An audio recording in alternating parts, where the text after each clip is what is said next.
pretty soft. We're going to turn it up to you. Yes, we're going to here and You can be up here if you want, or however you want to do it. if you don't mind pushing the next button. Sure. So not yet, but, so just in general, here's the information. So the survey closed January 31st, 2018. There were 214 respondents and 55 questions. Go ahead, Sasha. Thank you. So we asked questions of what the position was with business, and about 69% said they were the owner, some managers, and some employees. We asked information about the sales range. So 65% of the businesses have gross sales of $1 million. We actually received input from a diverse mix of respondent types. You can see here, which is legible. The largest, I believe, was retail, which is the food trade, bar rides, restaurants, professional contracts, closely after. This was interesting. So 51% of the businesses had been operating for less than 10 years. Newer businesses. And 78% leased their location. We have talked about in the past the size of retail square footage, and something we've talked about in the hospital downtown master plan update. So we asked some information about square footage. So 71% are 4,000 square foot or less. This was an interesting one. So the busiest time reported was 2 to 5 p.m. If anybody wants in a longer second to look at the information, just call that. There were mixed results on being open later, something we asked, because right now, if you were downtown after 9 o'clock, all of the retail is mostly closed. I mean, there's a couple of places that stay open, but it's mostly bars and restaurants. So your experience in downtown after 9 o'clock is eating and drinking. So we asked the question of, does anyone want to be open later, or would they, and what would that look like? So you can see the mixed responses. Doesn't apply to me. I need more staff. I do it if there were more sales. So, thank you. We asked about staffing, how many part-time and how many full-time employees, and what it showed us was that these are small businesses. These are a handful of staff. We asked information about parking, of course, and 33% have employees at parking meters, 40% have employees at parking decks. One thing to mention here is that you could select all of the options. These are not just choose one answers.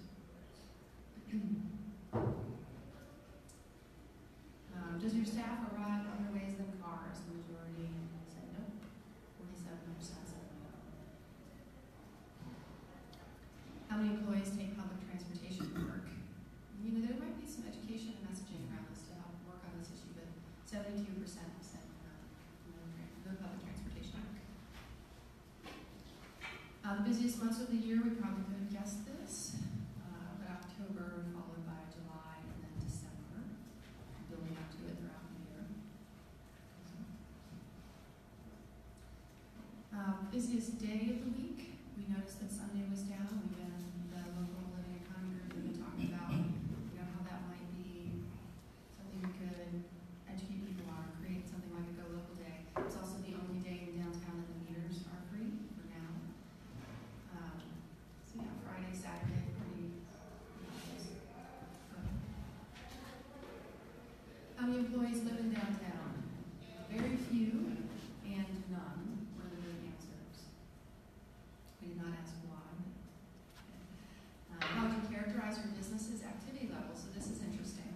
2% said they were declining, and mostly they were holding their own, moderately growing, and some were even rapidly growing.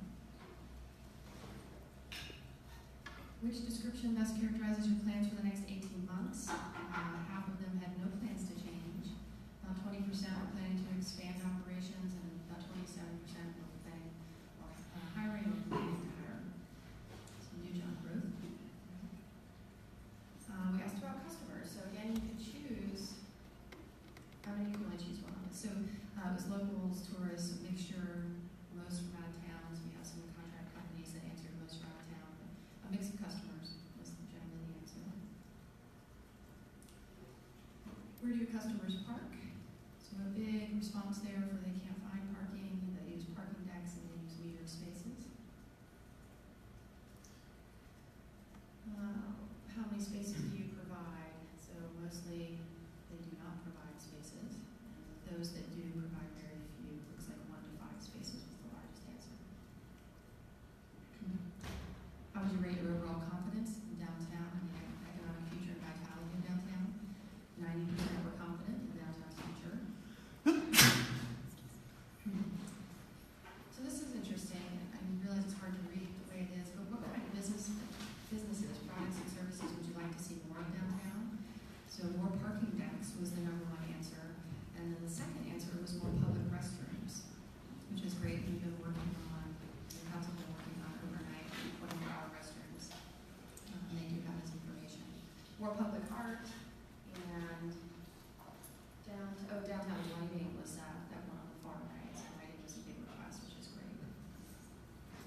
see more housing options for locals in downtown. We're down to yes, 82%. Do you have any trouble with loading zones? So we've been, the Parking and Transportation Committee has been talking about loading zones, so we wanted to ask this question. Because we were hearing some feedback, we were hearing some public outcry. What this told us is that some people are having issues, the majority are not. So now we have a list of names we can contact about their issues and see if perhaps they're all in one area. Something we can work on. Would you like downtown to have a circulator shuttle that runs every 15 minutes? The answer is yes, majority. Would you be willing to chip in for said shuttle? And mostly it was a maybe, I'm not sure, I need more information. What issues negatively affect your business? Lack of parking was the biggest answer, followed by high cost of rent and cleanliness traffic. Outdoor festival. So this actually I'm swinging into my downtown association update next. So this question actually came from John Philman. He organizes many of our outdoor events, and it was really about do you disagree or agree with this? So we see that there's a large response for they highlight local culture, and they support inclusion, and they drive local commerce. You can see this way. It looks like some folks thought maybe they occur too often or neutral on that, but that was the biggest negative response. This is something the ADA is paying attention to as we do festivals throughout the year and have downtown after 5 coming up. I think that might be the last slide, is it? It is. So yeah, there's a general summary, so things to think about. We plan to do this perhaps on an annual basis. We're still deciding if it's annual, biannual, or whatnot. But as we go throughout the year, through our processes on this board, if you have ideas on questions we should ask that would be really helpful to information on the future, just you can let me know. I've got an ongoing spreadsheet that I go through where we're adding questions as well. So that when we come together in the fall, we have a larger list. Any questions or comments about? I can email that. Yeah, I noticed that 18% of the respondents said they're crying or something that affected their business. I wonder if you took the same approach about the loading zones, asking when and where. Maybe they're really tight as well. Yep. I think that would be really illuminating to see. It's a great point, and we do have the information of who answered what. It's not going to be public in that format, but in the case of like loading zones, we knew who to reach out to if those were problems. That's a great point. All right, any other questions? Sage, I just want to thank you for taking the impetus to do this and bring it up to the local economy group, because I think it's so crucially important and something that I hope that we can continue to do annually. And you as well. Okay, thank you. As far as the crime issue is concerned, the APD should be able to provide data on where, because I think living downtown, there are some places that are in particular crime spots. No, we didn't actually survey much about crime other than have it as an option of one question. So I don't have any information to report on who, what, why, where, when. But that's something, kind of an active community group around policing order, that's something they do. Well, it doesn't seem to be a major issue, but just from living downtown, I think there are certain spots where people tend to congregate. Okay. All right. Any other questions about this before we move on? Okay. So I have a couple updates from the Downtown Association. The next Downtown After 5 is June 15th with locals, Town Mountain and St. Louis Selling. We kicked off the Pritchard Park Summer Series. It was this past week, I believe yesterday, with Hoop Jam, Leaf Community Arts, and Songwriter Series. A big one, the big event that we have coming up that we work really hard on. I think lots of people assume the city does it, but the Asheville Downtown Association throws the Independence Day celebration. That will be coming up next month. It's a big day for everyone. And our next speaker series is August 28th with Michelle Knapp at the Community Land Trust. So Michelle Knapp is out of, I believe, Georgia. Very informative woman. I think if you have a chance to attend, please do. I think there'll be probably an Eventbrite or sign up for account soon. And that's all the updates from Downtown Association. Moving on into parking and transportation, we met this week. We reviewed the findings of the parking crawl, or some initial findings. What we did was take the hundreds of data points and convert them to red, green, and yellow. So the red were things that we immediately realized had reasons that it couldn't be, whether they were spaces that are in an intersection or in a site zone, or something that made them not an equal space. So we removed those from the list. And then we had a series, I think about 115 that were still yellow, which meant that they needed more research, they needed personal inspection. And then we had a couple hundred that were green. And a lot of that we knew, if you remember from looking at the map, was mostly south slope. So these spaces really exist, like there's space on the curbs, but they're not controlled spaces. And that means that we're not metering them or having permits for them, they're just free parking without lines and stripes and all in places. So a lot of the things we found are in existence but not controlled. And we're going to, with the help of Jacob, who's been an intern with the city and is now finishing up, he's going to wrap that up for us, and then we'll have a final product for you. I think we're going to review it at the next meeting, so perhaps the next downtown commission will have something that we can share with you.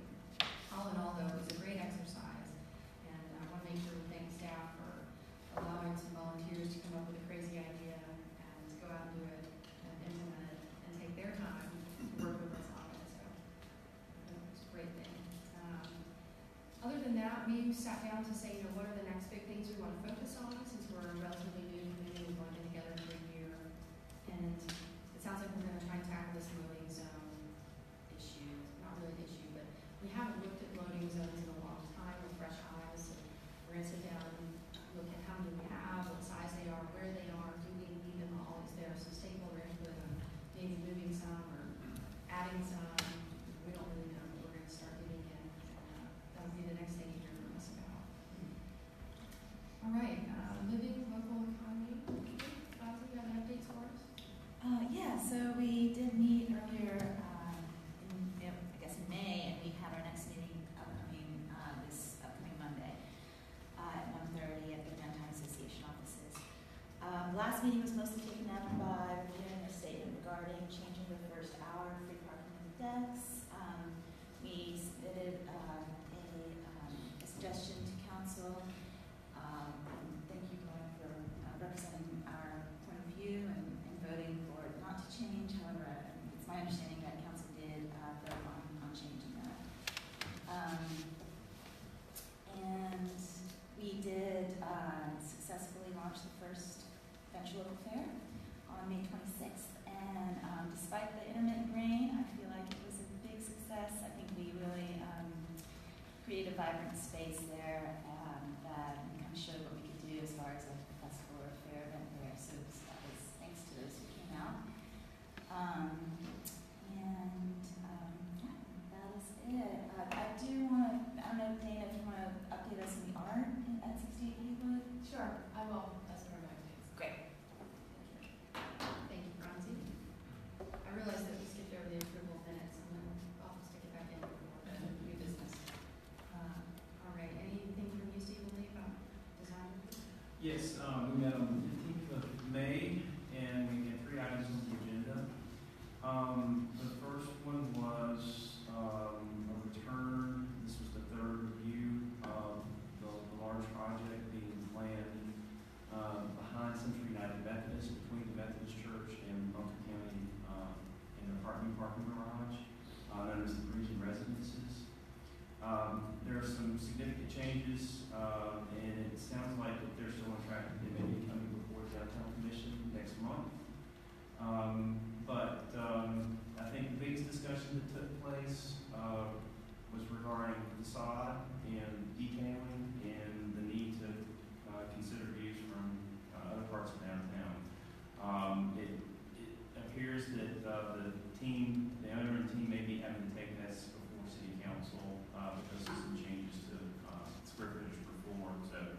But anyway, it's likely that's coming before this commission next month, and it continues to be a huge project. The second item was a simple demolition request on the old 100 Volvo site. There were some old residences on the southwest corner of that site that Duke Energy representative was there to request for demolition. The street there is not still place. The third project that we reviewed is another large project. I think we, as a commission, have already seen 145 Biltmore, which is right down the street from Bartaco, that MHA Architects brought to us. This is part of that overall project, so it includes the 3 historic homes just below, down the slope from Bartaco. And the key thing that that's noted about this project was that all of this kind of massive hospitality, youth lodging project is between 2 key pedestrian streets, so Biltmore Avenue and Lexington Avenue. It's very diverse. It includes the 3 historic homes. It includes potentially a new large lodging complex and the condominium building. It's likely that's coming before us next month. They're still on track. This commission. You linked that to 145 Biltmore, just because it's the same development? Yes. And they're all the components, the historic homes, the 145, and then what they're calling a family lodge is the name of this new building. All of those are being kind of designed together to work together. So architecturally, the 2 architecture firms are working together, it appears, to try to bring some harmony and design elements that blend to. There's a lot of stuff still on the table, and actually the 2 architects on this commission that were in the meeting, I think, sent the guys back to the drawing board basically with the facade that faces Biltmore Avenue. So, Okay, so we already approved the 145 Biltmore. That's, so Yep. this is really about a new hotel next to it and converting 3 historic buildings into bed and breakfast. So from Hotel, Bartaco- no, bed and breakfast. Oh, Just hotel. Straight Just hotel. lodging. So that was 4 new hotels on the What's one project, one project? 4 buildings. Oh, they can do it like that, okay. And then the one you mentioned first that was coming back behind the Cox Avenue deck, they are going to council because of some square footage changes, or are there other reasons? Okay. Did they have a Do lot you want me to- Sure. Sure, so, the project at Buncombe and Aston Street really triggers a council review because it's a shared, we have some triggers in the UDO. When does something go to the city council? So if it was all by itself, a project, it'd probably be a level 2, I believe. Now, if it's over 100 feet in height, which it was at one point, it would go to council. They keep changing it, so I've lost track of what it is. So Last maybe time- under 100 feet now, I don't know. The last I heard it had a lodging component. That's right. So let me get that. So the other thing is that really it has parking facilities for the Parisian Hotel on Patton Avenue, which has already been reviewed. So that was reviewed as a level 2 before all the lodging changes. That zoning approval stands on its own. It doesn't get taken away, it's kind of, so they need parking, they have parking lots back there, that's what they were planning on, but now they want a deck. So by virtue of, one of the triggers is a shared facility. So this parking deck will serve both the units above it and the hotel on Patton. So that's actually what's triggering the council. That really this project becomes one big project. They're interdependent buildings. So it's over 100,000 square feet. It just hits off. We ran into this with the embassy too, right? When the same developer does another large project in 3 years. And 300 feet or, Yeah. And we've changed the wording a little bit to make it clearer since that project. So is it residential or is it a hotel? It's mostly condominium residences, and what's happened with the Parisian is that they have decided, instead of building that 6-story building, which you all saw, they've decided that that's not feasible. It's kind of, they're actually lowering the height of that building. And I've lost track, it's changed so many times. I've lost track, at one point they were just to demo the Bank of America building and build it exactly how it got approved. And then they might actually be keeping that building and just adding 1 floor. But it's going to be lower, it'll be more in scale with what's around it. So it'll only have 45 rooms now instead of 60 rooms or 61 rooms. And so they want to take those, and it's not by right, it's not a transfer of development rights, they don't have a right to do this, it's still council review. Instead of having those 16 rooms in the Parisian, they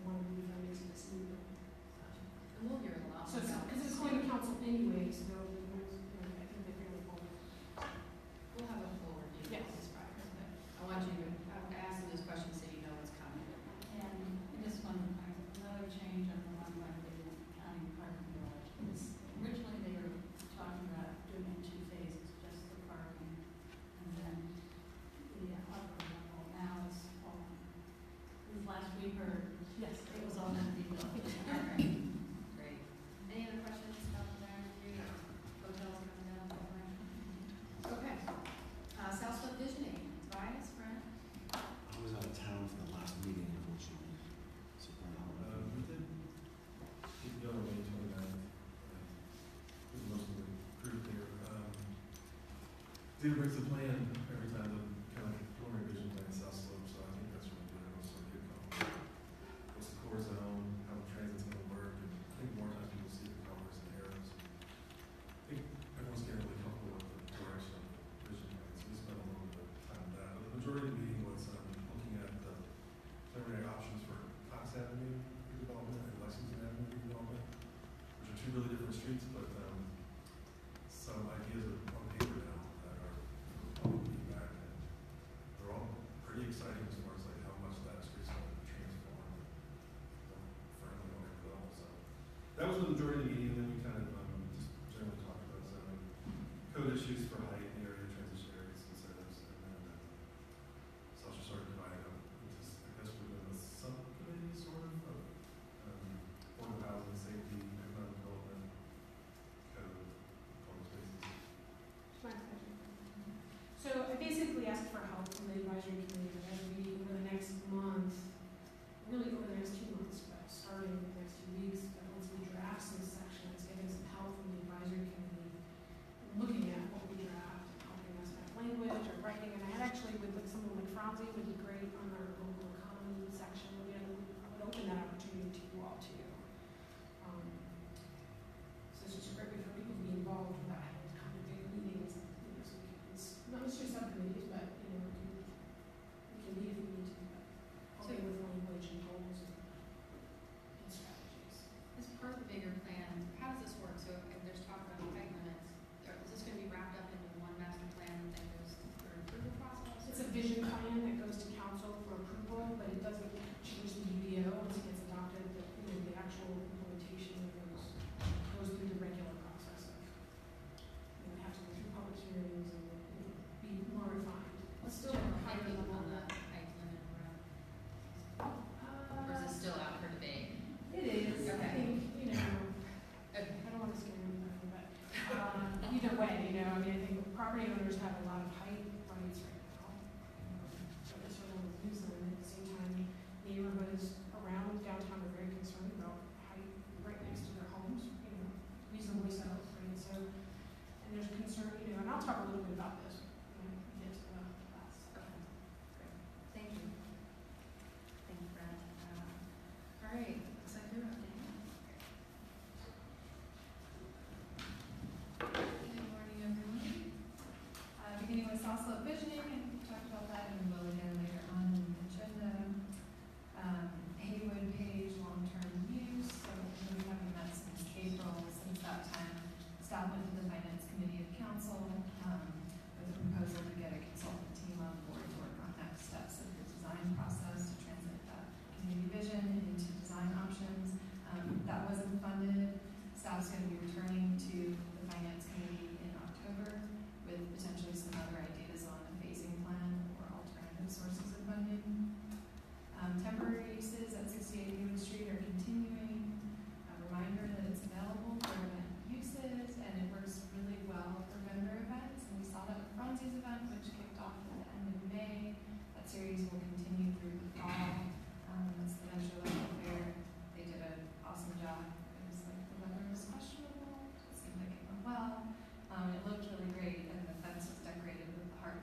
people to see if they have health issues, they could use services of those types, and if we can be helpful on the street in that way.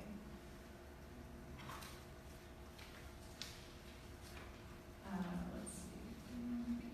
Their Greenway Connector project is still underway. The consultant is working on some design concepts, and we hope to come back to you all at some point this summer to get your feedback. Hayward Street Streetscape is a bond project, and the scope of that project is really still being worked out. So MSD is doing a sewer project as part of it. Stormwater is going to be part of it, and we're figuring out exactly what the budget is we have to work with and what those services are. We will know in the next few weeks, and if we can nail all of that down, the project would begin in March of 2019 and last for a fairly significant period of time. There's significant work that needs to be done, so it'll probably be a project period of about 6 to 9 months. It will be fairly intense on Haywood Street. There's a chance that it could get pushed to 2020, and I would say we'll definitely know that by the next downtown commission meeting. Downtown master plan update, so we'll talk about that later on today's agenda. We worked on some guiding principles, which we want feedback on, and those are going to help inform a management framework to help help us manage our public spaces in our downtown, the areas between private properties. Downtown open office hours, we do this monthly on the third Thursday of the month at the Paxburg Pavilion. And this month we'll have Ely Mathis, who we're going to hear from momentarily, to help let people know about the transit master plan and answer questions about that and be a resource on anything transit. Does anyone have questions? Any questions or comments, Diana? So, by scope of work on the Haven Street Yeah. project, do you mean like the link area, or sort of the nature of services are going to be affected? More the nature of services. So for the length, we're looking at College to Vanderbilt primarily, although sewer work is going to extend beyond that corridor. So the idea is it's not just like a new surface for the sidewalk, it's wired, open up the street, get everything done. Is that kind of Right. thought? Yeah. And it may be pushed next year. It usually, that date is coming up soon where we haven't put it all together. We're going to have to wait. Okay. Any other questions for Diana? Thank you. Okay, so this next thing, we're gonna try and call Ely. He's on vacation and taking time off his vacation to join us, which we appreciate. But we have not tried a conference call yet. This group has, and I hear it's happened in this room. There's not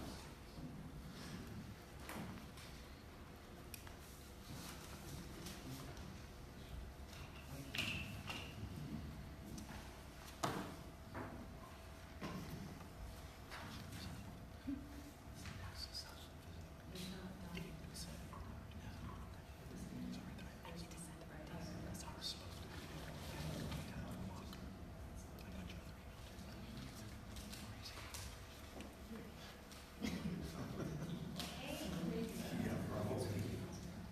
Put you on speaker, okay? Okay. All right, Ely, you there? Hey, good morning, Oh, everyone. Sheila, hello. Yay. We can hear you great. Okay, and we're gonna load up the presentation. First, we want to say thank I you for, appreciate, you all giving me the time to speak with you. I'm sorry I couldn't be there in person. we wanted to thank you for calling in despite being on vacation. Well, anything for the downtown commission, happy to do it. We're gonna hold you to it. While Dana's, pulling up the presentation, I guess I'll just give you a little bit of background on where we are in the process. We got approval for the master plan by the Transit Committee and the Multimodal Transportation Commission. So now that the plan is sort of solidified, we wanted to bring it to you all and give you an update on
trying to address that issue, we're looking at creating these new crosstown routes that would provide a single seat ride that you can get on one bus going from east to west, and it'll take you straight through downtown. You'll still, we've tried something similar in the past that sort of circumvented downtown, and that doesn't work because obviously people still need to get downtown. But I think the bigger issue is the delay and having to switch buses. So we're still keeping these crosstown routes coming through the CBD, but we're just trying to provide a single seat ride and reduce the need to transfer.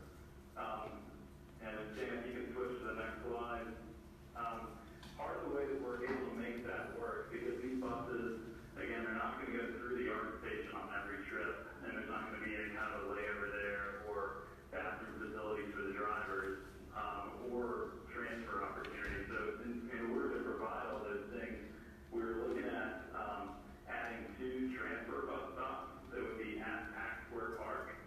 And I had a few questions about this because I guess we weren't entirely clear in the plan. I think a few people were concerned about the scale of what this would look like and the impact that it would have to park operations. So I just wanted to kind of walk you all through this and give you an overview of what this will actually look like. So hopefully it's coming up clear on your presentation, but we're looking at 2 locations around Pack Square Park, and that's the pavilion there with the bathrooms and the offices. So we're looking at taking up 1 bus lane on the north side of it and 1 bus lane on the west side of it. And what this will allow us to do is have our north-south crosstown, which will be going down Merriman Avenue and straight down Biltmore Avenue. It'll be able to deviate 1 block and pull in here and do a quick drop-off, and then it will pull back onto College and resume its route. And our east-west crosstown, which will be going down College, will be able to do the same thing with that northern slot. So these are really meant to be quick stops to drop people off, and the bus can sit for a couple of minutes if the driver needs to get out and use the bathrooms of the park. So I want to make it clear, this is definitely not meant to be like a new transit center or a place where there's going to be a lot of layover time. It's really supposed to be a minimal impact, quick pickup and drop off without layovers. We were looking at having a strict no idling policy, and we want to definitely make sure that buses aren't causing any kind of a problem in the park. And the other thing I want to mention related to that is we are switching to electric buses over the next several years. The first 5 buses will be going into service in January, and we're going to continue to buy additional electric vehicles every year for the foreseeable future. So these buses don't have emissions; they're extremely quiet. So I think these will also help mitigate some of the concerns. And I would try to focus those on routes that go through downtown and utilize these 2 transfer points to try to even reduce the impact there even more. And to be clear, it's not going to be a lot of buses at any given time. As we add frequency to these routes and have more vehicles doing them, the max number of buses you'll have at any given time are 2. And that's 1 for the northern slot, 1 for the western slot. And that would be about 2 buses every 15 minutes. And that won't start for another few years. We're not going to reach that frequency for a little while. So if you'll go to that next page there, I've got a couple of pictures. I was trying to give you all an idea of what that would actually look like having a bus there. And this is a shot, I guess, over near the Biltmore building. That's the location that we're talking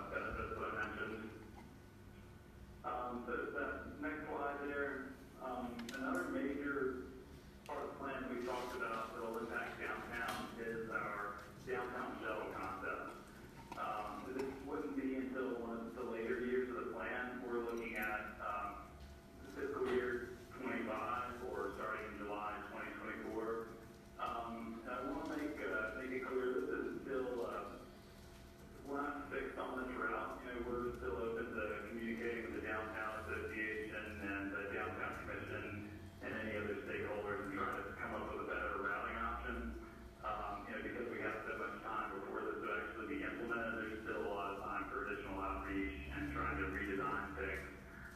But sort of the key things we wanted to focus on was having this at least 15 to 20-minute frequency on the route to make it a useful circulator. And we want to make sure we're providing that better mobility in the CBD.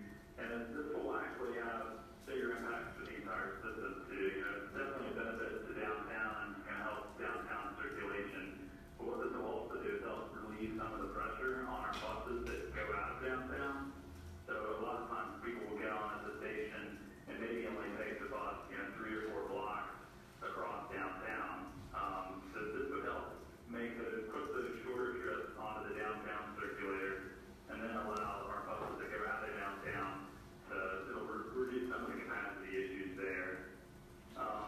Again, this is an out-year plan, so we'd be happy to continue the conversation with you all. I know Dan talked about trying to connect us to parking areas, maybe on the edge downtown, to make it easier for workers and downtown residents to get around and get to and from parking. So that's definitely something we can look into more. But I guess the key thing here is it's very flexible, and we're open to continuing that conversation.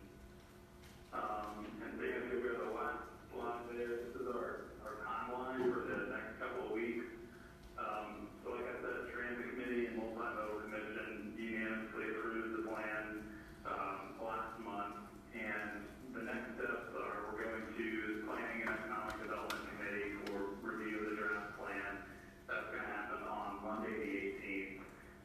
That evening, we're going to have a final public meeting where we're really going to present the full plan in a lot more detail. It's a 2-hour meeting, and we're going to have a pretty lengthy presentation and a long Q&A session. So if you've got additional questions or you want to really do a deep dive into the plan, I would recommend you come out to that meeting. And then the next day, on Tuesday, we'll be going to City Council for final adoption of the plan. And if you're interested in taking a look at it, all our information is on the website, asheville.gov/transit master plan. My contact information is up there too, so if you've got specific questions, feel free to give me a call or send me an email. I'd be happy to meet with you and look through it. If there's certain questions you have or certain parts of the plan you want to kind of go through in more detail. And I'm happy to respond to any questions you have. I have some questions. Actually, I have 3 significant disappointments. One, the revisions or the enhancements to the art center on Cox Avenue. I didn't see anything about a plan for public restrooms in there, which I think is desperately needed. Also, number 2, I was very disappointed that the downtown shuttle is being pushed out to 2024 or 2025. I mean, that's something that we need, like, now. I mean, Sage's presentation highlighted parking as being a major issue, and that's one of the things that we can do to help the parking issue. So I'd really like to see that happen much sooner. Also, number 3, I didn't see anything about increasing the frequency of buses to AV Tech. We have 14,000 students at AV Tech, and I go to AV Tech, so I know the bus situation. I've tried using the bus to AV Tech, and because of the timing of the buses at AV Tech, you really cannot use a bus to get to AV Tech. It just doesn't work.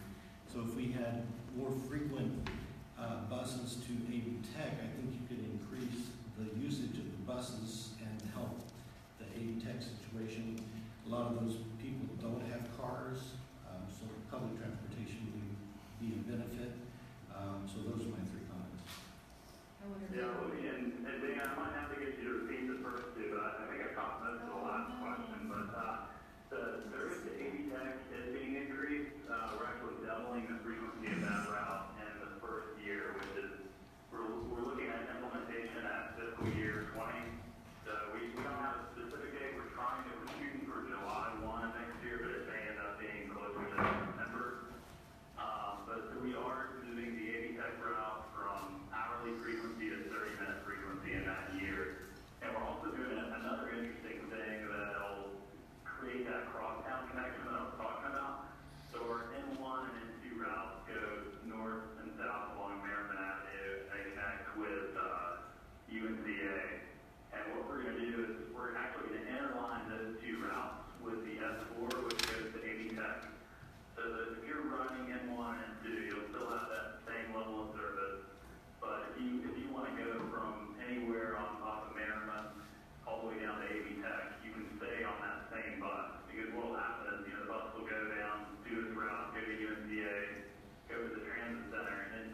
incoming bus will leave at the S4. So it's just going to make it easier for students to get between UNC and AV Tech, or anyone who's trying to go towards the South Pole in that corridor. You can get on one bus, you don't have to transfer to the station. Yeah, that will definitely help with AV Tech. The first two issues were, one, restrooms in the Art Center on Cox, and number two was pushing the downtown shuttle out to 2025 fiscal year. That's something that's desperately needed, like today. Did you catch those, Ely?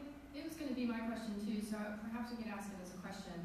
What is the thinking around waiting until 2025 to begin planning or implementing the downtown shuttle? It's been mentioned in pretty much every master plan to date as a need. So why are we waiting even longer? What are your thoughts, Ian? Yeah, and I definitely agree with that. I mean, I think there's certainly a need there, and I'd like to see it happen as quickly as possible.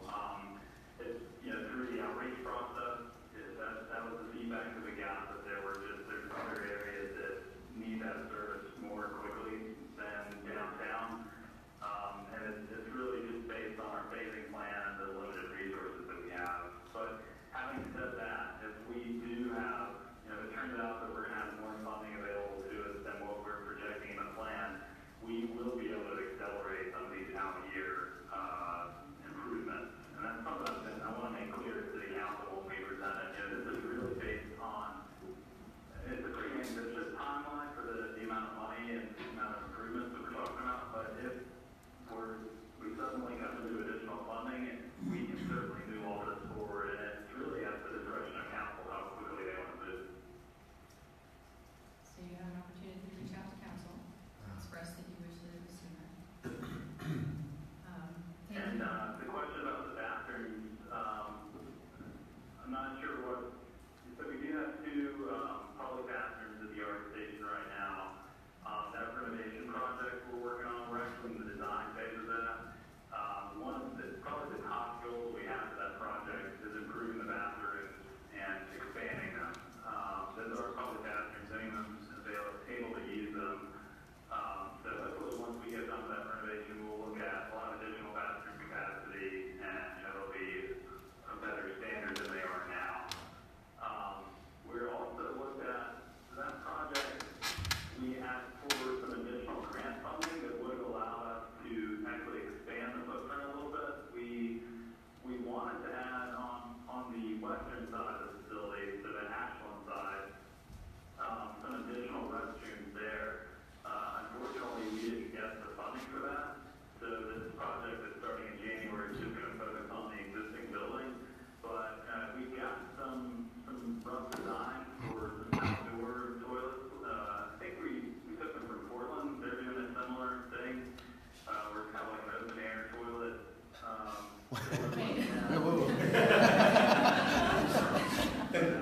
We're a little confused by the open air toilet.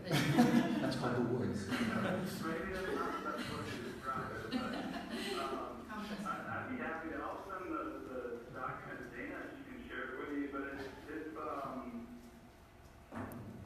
I guess it's just not a fully enclosed structure. Yeah, I'll have to send it.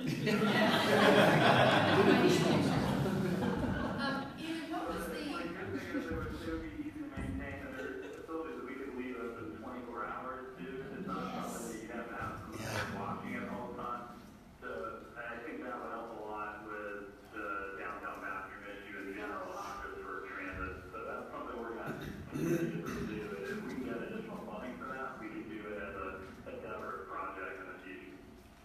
Ely, what was the grant, the dollar amount of the grant that you did get? What's the budget, desired budget for the western addition?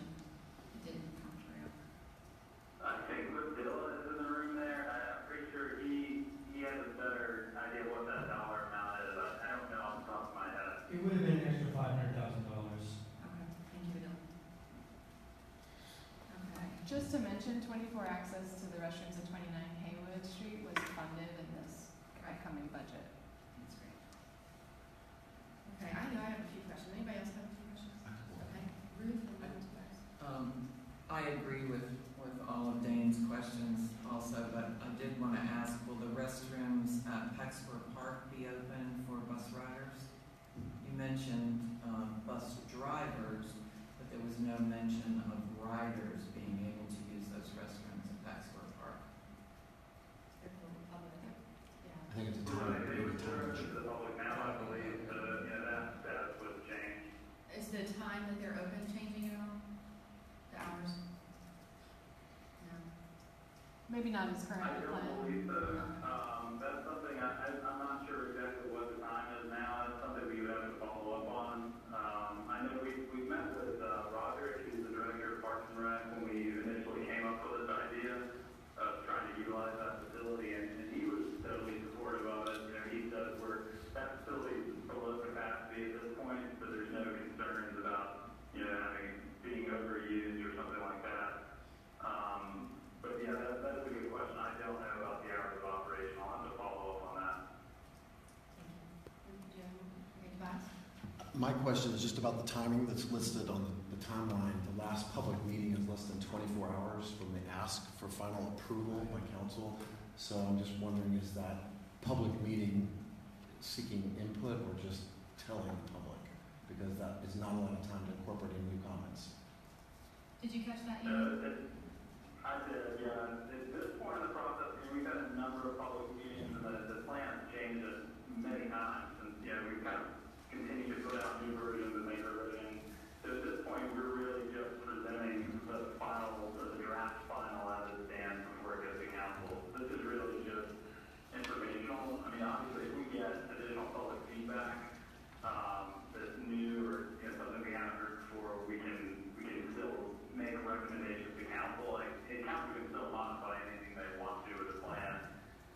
So obviously, we'll continue to take feedback. But the goal of this meeting is really just to try to get the information out as it stands now. There have been significant opportunities to engage. I know I attended a few even last year at the beginning.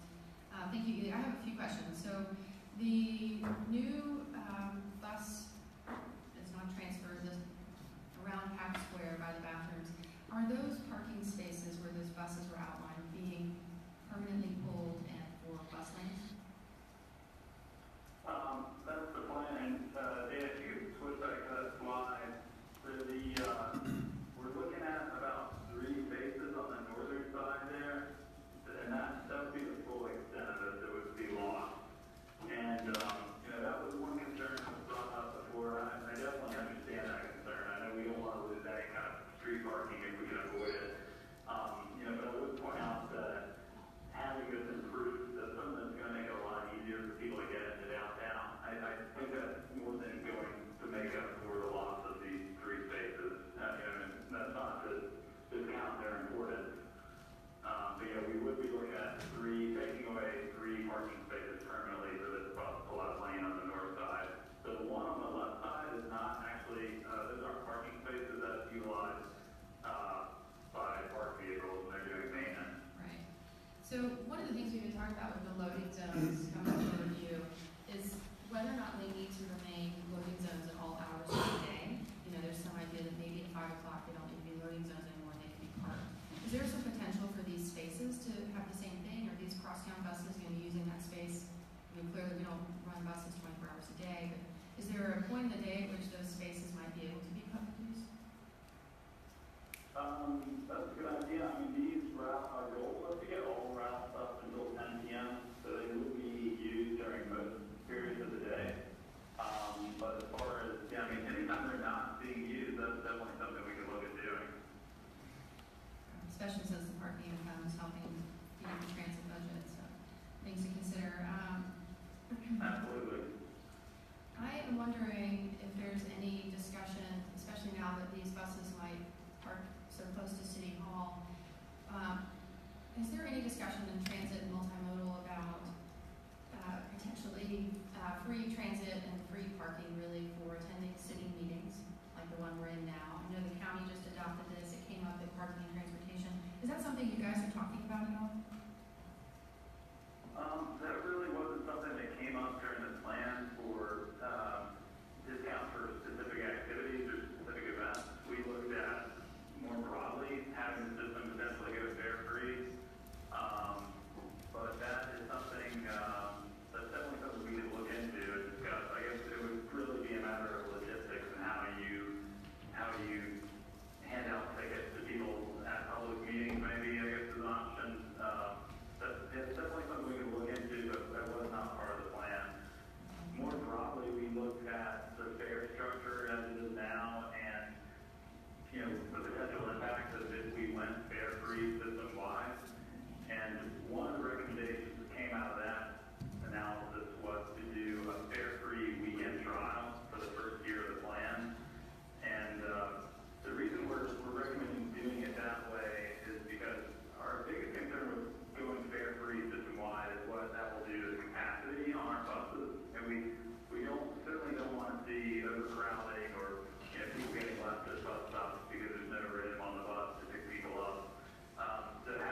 opportunities in the year? Is there still like a Fair Free week?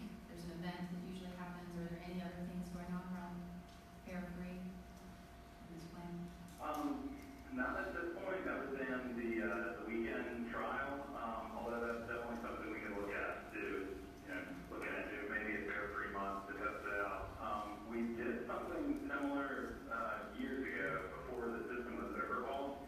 So we got some data about that. I think it was a 3-month trial system-wide, but it was, the old system. We didn't have our passenger counters in place, the automatic passenger counters that we use now. So it was kind of not a great data source. We got what we could from that, but it would be interesting to try to do something similar to that with a new system once we put in all these new changes and see what the impact would be there. Great. I think we're really open to the idea of Fair Free. We want to explore it and make sure we understand it. And I think we could definitely look at doing 1 month or a trial for a quarter or something like that.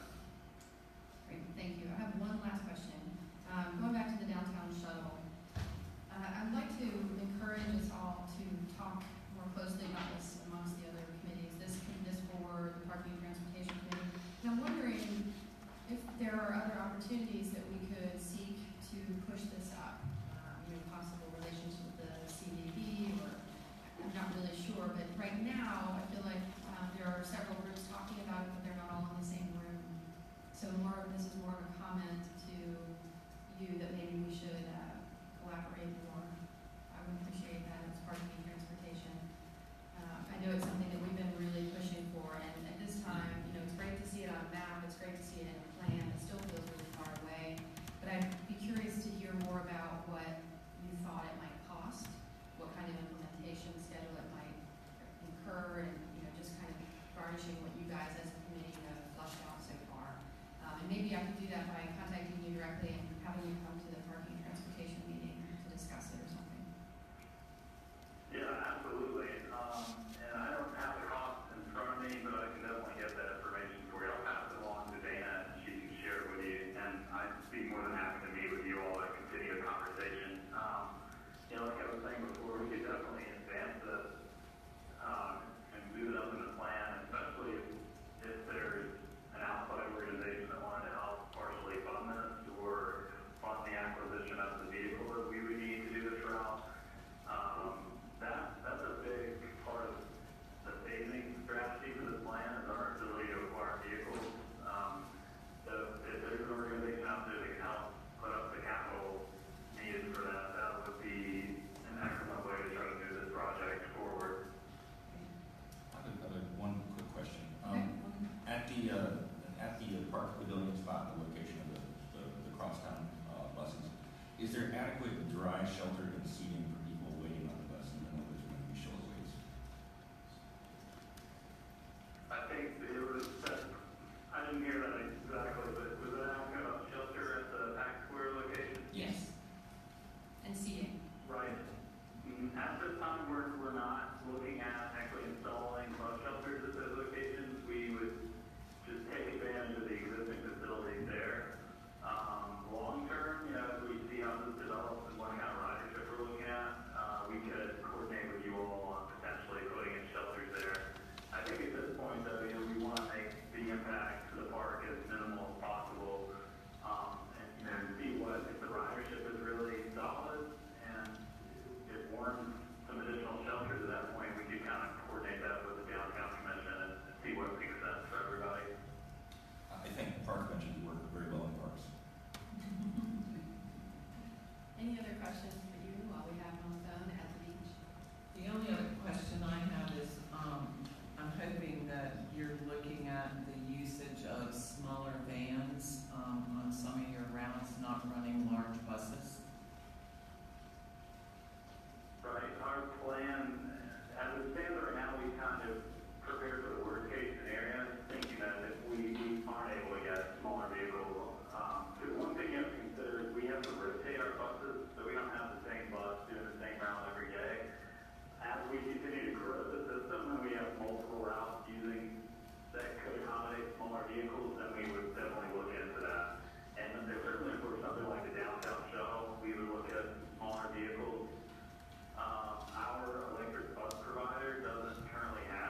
bus and you're running huge buses.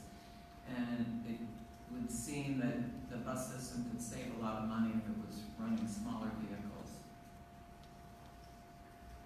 Yeah, and the operating cost is not there's not a significant difference for smaller vehicles, and the lifespan of the smaller vehicles is also shorter than our current bus model. So, there's not a huge difference there cost-wise, but I definitely agree with you that, if there are routes that never have capacity and we can look at using a smaller vehicle for them, that's definitely something we'll consider.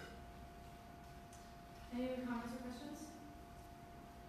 I'd like to congratulate you all. I know it's a lot of work, a lot of effort, a lot of stakeholder input, and here you are, nearing the end. So thank you for all that you've done, Edie. And I felt like there were a lot of opportunities to engage, and I knew about them, and I had plenty of notice about them, and they were in my neighborhood when I needed them to be nearby. So thank you for setting that up for engagement in general. Absolutely. Well, we appreciate your support. And like I said before, please, we're encourage you to come out to the public meetings next week or the following week. And if you can't come out, feel free to give me a call or send me an email if you have questions or you just want to talk about the plan more. I'm always open to meeting. Thank you. Thank you. Thank you for taking the time today. Enjoy the rest of your vacation. Thank you so much. Have a great day. Thank you. Thank you. Bye. Thank you. That's nice of you. Yeah. All right.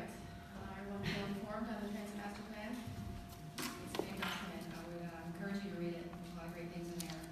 I also encourage us to keep pushing on moving the shuttle faster if possible. Okay, I think that does it for the updates and discussion. We do still need to go back and improve the minutes. I didn't pull them up because we did not meet last month. Did everybody have a chance to look at the minutes from 2 months ago? They were fairly lengthy. Some big talking points, comp plans in there. Any changes or amendments to minutes? All right, can I get a motion? So moved. Second. Any other discussion? All right, all in favor? Any opposed? All right, we are good. Okay. We have some new business. So we have the Downtown Design Review Committee had a couple of applications. So the Design Review Committee preemptively reviews designs before the Downtown Commission does the review process. Some projects go through there several times. We have a couple members here, and it looks like Pam, are you going to be sharing with us? It's both the nominating committee and the design review committee review the applications and discuss them, and we'd like to recommend Robin Raines be fill the open spot on the design review committee. Did everyone see that they there were 2 applicants and their applications and even resumes were attached to your documents? Everybody get a chance to read them? Okay. So how do we need to proceed? This board needs to vote on the addition of said nomination? Yes, the commission needs to make a recommendation to the council. No. No. This is just commission. This is your appointment. Yeah, these are just. Oh, okay. So the commission is not, so the design review committee needs to. Is that right? No. No, The the downtown. recommendation was provided to the full commission, not the commission doesn't want to vote to it. I'd like to hear a little bit why you thought Robin in particular was a great applicant. I guess, we had people, some of the architects that worked with her highly recommended her. The people had worked with her. What I found compelling was her work with the Green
I'd just like to reiterate that downtown business owner, partner, and very bright, and has been involved in Asheville for over a decade.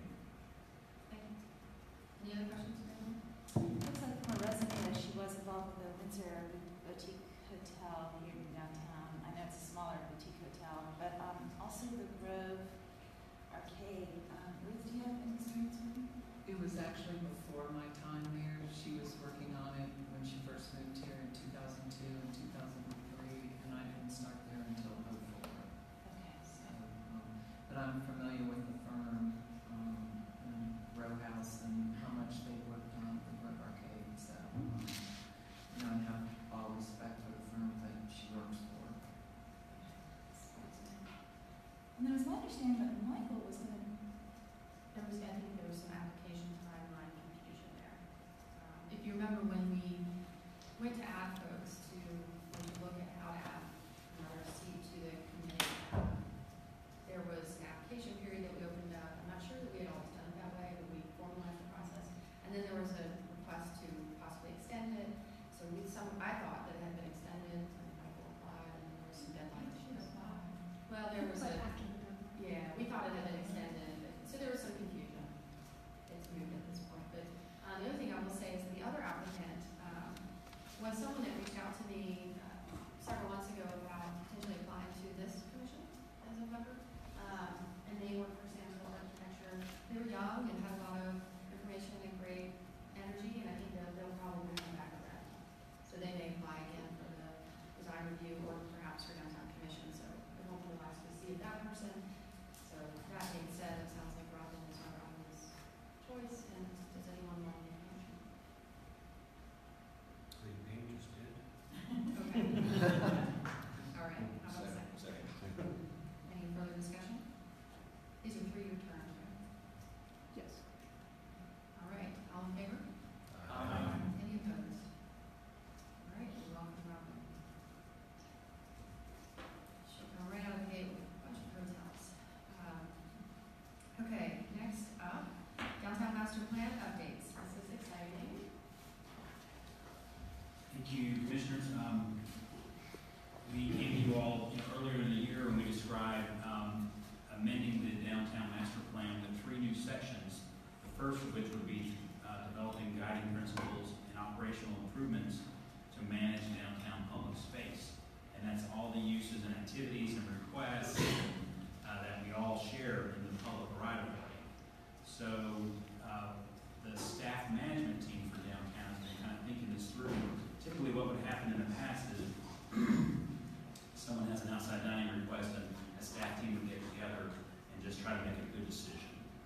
And without a lot of sort of guiding principles or other things to kind of manage it, we had, the different department members would bring their expertise or perspective and try to make a decision.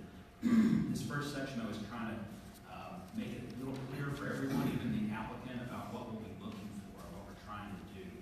And so the first thing we've started to work on are the guiding principles.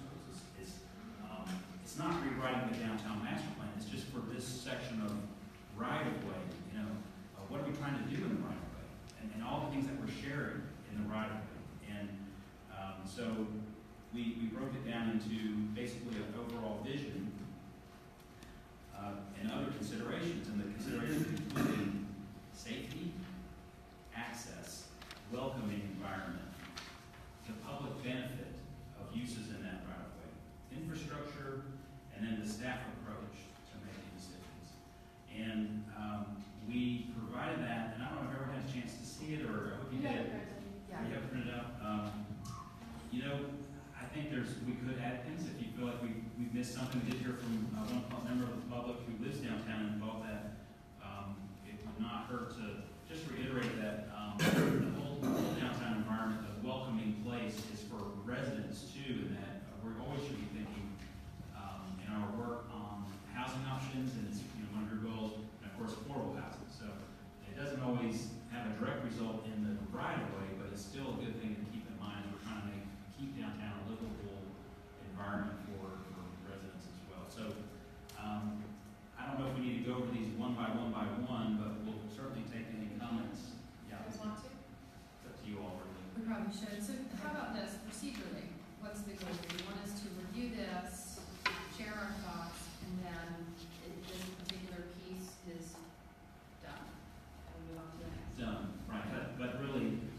always, I mean, at some point, any amendment to the downtown master plan would be adopted through the planning, through this commission, through the planning zoning commission and council. So, you know, and at some point, when we kind of get a collection of these different management issues, such as outside dining, lane parking space, and other closures, you have a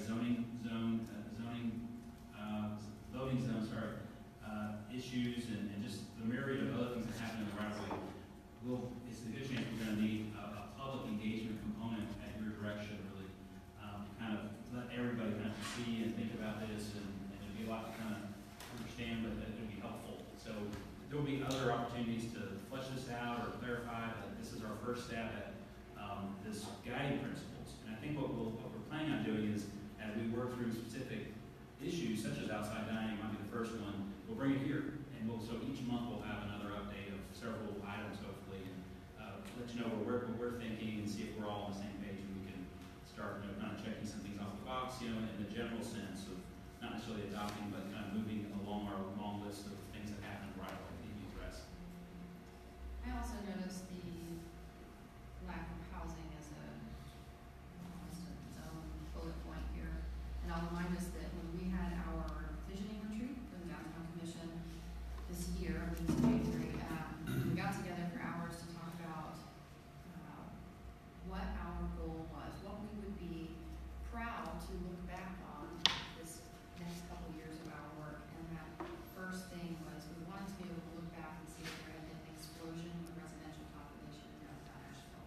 So to me, that should be. So I want to clarify a little bit. The principles are to guide staff's approach to managing the public right of way, and that includes outdoor dining, it includes push carts, it includes street performances, awnings, signage, any type of encroachment. And so if there's a way through those elements of our streetscape, or through that approval process, to encourage residential development or to enhance the residential environment, like there may be a connection. Otherwise, it just might not be the right place to really incentivize city development. But I do think, you know, public space is the living room of the downtown improvement. Access and the city's attraction, really, to attracting people to want to live downtown. And to me, it does fit in here. I think there will be another section where it is a larger portion of the planning, but we'd be remiss to not have it as a focus in this one as well. How do we create public spaces that encourage people to become residents of the area? And want to live downtown and enjoy that environment. Yeah, Right. we would find some way to make that up.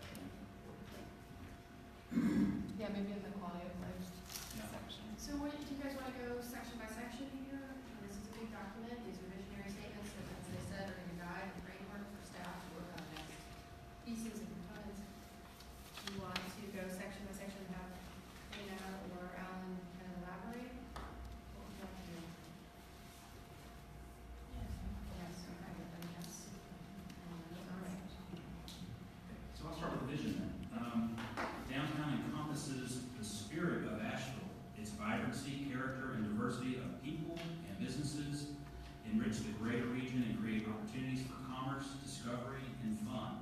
Downtown serves as the center for government, business, and community, where the exchange of ideas, democratic values, and practices are celebrated and supported in its public spaces. The history of downtown provokes a rich backdrop, and the beauty of the streets, sidewalks, and public areas support the excellent quality of life and safety for the larger community and downtown residents. Downtown is a place where people from diverse cultures and races share ideas, experiences, and recreation. It's the front porch of the community. Supporting and managing this special place is critical to the economic and cultural health of the city in western North Carolina. I guess what's missing for me there is something about being the economic hub of the entire city and county. Critical. Right. That's right. Mhm.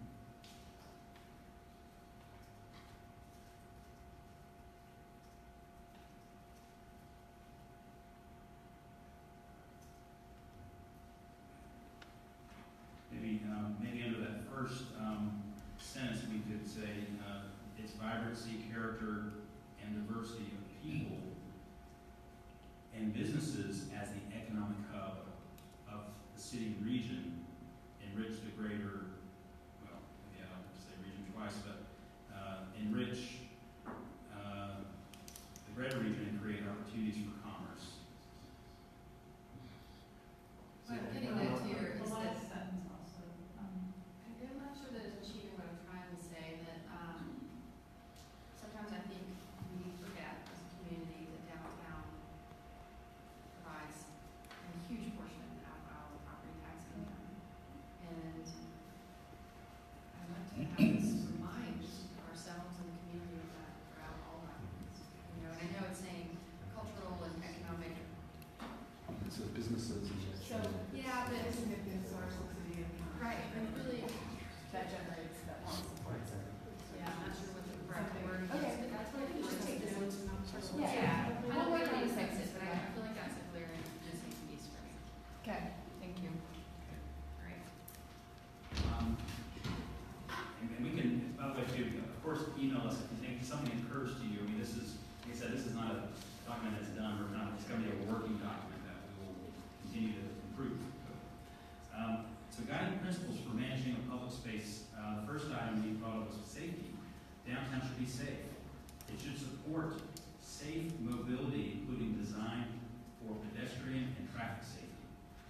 Ensure effective and efficient emergency response. Encourage personal and structural safety and preparedness for incidents.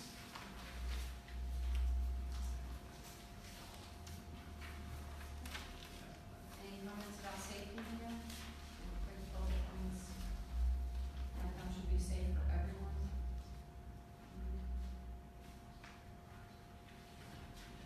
Access, we can come back and think something. Yeah. Access. Downtown should be accessible to everyone. Ensure that public spaces, places of business, residences, and other destinations are accessible to all people via multiple modes of transportation, walking, biking, transit, and vehicle, regardless of disabilities or mobility challenges. Ensure equitable approaches to enhancing public mobility. Make sure our historically underserved and high-need populations get the service and assistance they need. And strive to continually improve connectivity between people and the places they want to go.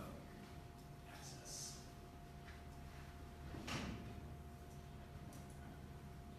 Do we want to say anything about in an environmentally sustainable way? We just heard from transit, we know, like buses, moving people in an environmentally friendly way, something.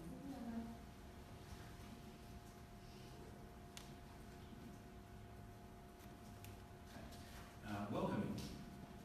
Downtown should be welcoming and inclusive. Create and enhance places and provide reasons for all people to enjoy downtown, including its function as the greater community's front porch. Promote intuitive uses, varied experiences, and encouragement to participate.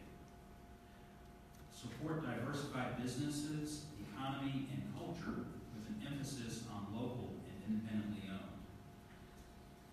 There's a bullet point that a member of the community encouraged us to include, and it says, encourage land use policies to support diverse housing downtown. Like that. Housing and preservation, including workforce housing and the preservation of affordable housing. So that's moving into more like a distinct policy that's not necessarily the public open space, and maybe what we were thinking just a minute ago is it's about the livability of downtown. Make sure that downtown is the place people want to live and make that as a permanent residence, not just visitors. We don't know what we want to do with that. I just want to make a quick note, Alan. I'm wondering if we could just put for all under like welcoming and under downtown should be safe. It just seems just because we have it here for access. Okay. Yes, I see. Safety for all, welcoming for all. Francie, any input on the, I'm not sure why it's in parentheses, but with an emphasis on local and independent? Yeah, we it's can just bring it back. back.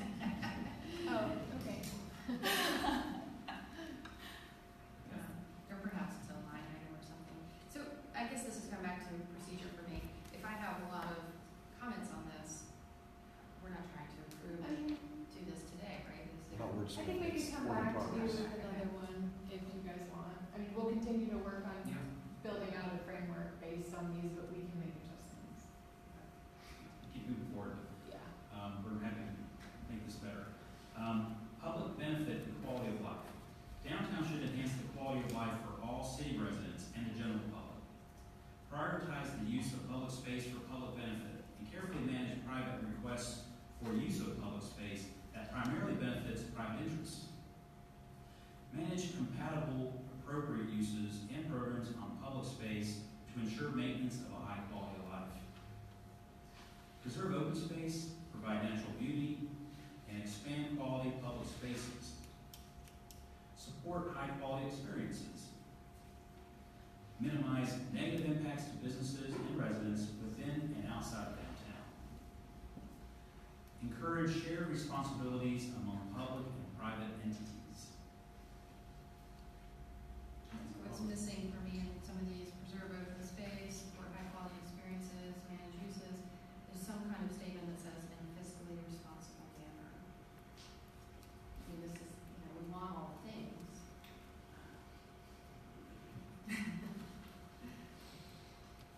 I'm wondering also, is this a place where we would mention anything about art and culture or, Could be It seems to be missing. That really could be its own section, art and culture. There's really no mention of public art in the public spaces. I saw that the support high quality experiences thing as like sort of the window, that's the shortest sentence in there. And I said, well, if that expanded to include the concept of art creation and consumption What if we had its own in public section? spaces, What if art and culture had its own section? maybe that. It's a statement to support it. I think so. We care about it. Yeah, we'll start with that. One staff will work on an initial round and then we'll bring it back. So art and culture. The only other thing that stood out to me in that section is the first sentence, that should enhance the quality of life for all city residents and the general public. Some of that verbiage is strange. So not for county residents, who's the general public? Oh, general public, I think we're kind of referring to visitors, but, because they are the public, but we can word that differently. We can say. We don't want to visitors be quality of life for the county residents. For all, everybody. It just stuck out to me, I don't know. Okay. All residents. If you're in Madison County, this isn't for you. I mean, we are the economic hub for five Residents and cities. visitors. Residents all. and visitors. And just say visitors. And animals. Or just visitors. All sentient beings. No robots. For everyone, how about that? Okay. Thank you. Thank you, this is helpful. Okay, next one, infrastructure. Downtown should have high quality and sustainable infrastructure. Ensure infrastructure capacity can support current and future use and can be well maintained. Develop designs and use materials that are efficient, maintainable, sustainable, and economical, as well as context sensitive and replicable. Support and preserve the character of downtown.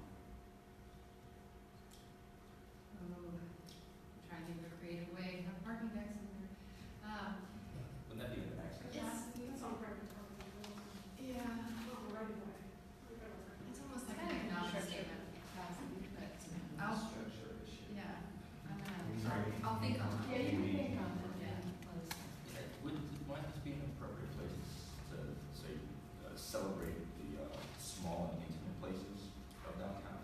I think so much time, so often we think about development, things get very large, and when things are large, they are usually not suitable for local, small, and independent businesses. So this is my subscription to Strong Towns coming through right now. Yeah. And that's one of the things I've noticed is like when we do have change coming to downtown, they're hitting to find the largest places that they can find, because they don't fit in the small places. So if we start thinking at the very beginning about celebrating the small places, then hopefully those are affordable for our locals where you can find. I love that. Language about small places, I think, is something that could be mentioned. Like the things that come to mind are like the alley plan. So there's a group that's working together to connect all of the alleys. Those are public spaces, and we have plans for them. I love that. Small Is places. that something that we would add under public benefit, quality of life up above, maybe something about small spaces? It's not just. Somewhere. Yeah. Somewhere. I'll look it up. Okay. Staff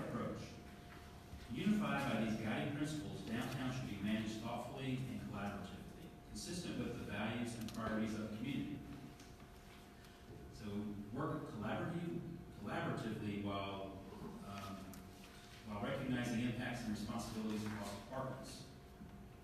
Minimize and or mitigate negative impacts on residents, businesses, visitors, etc.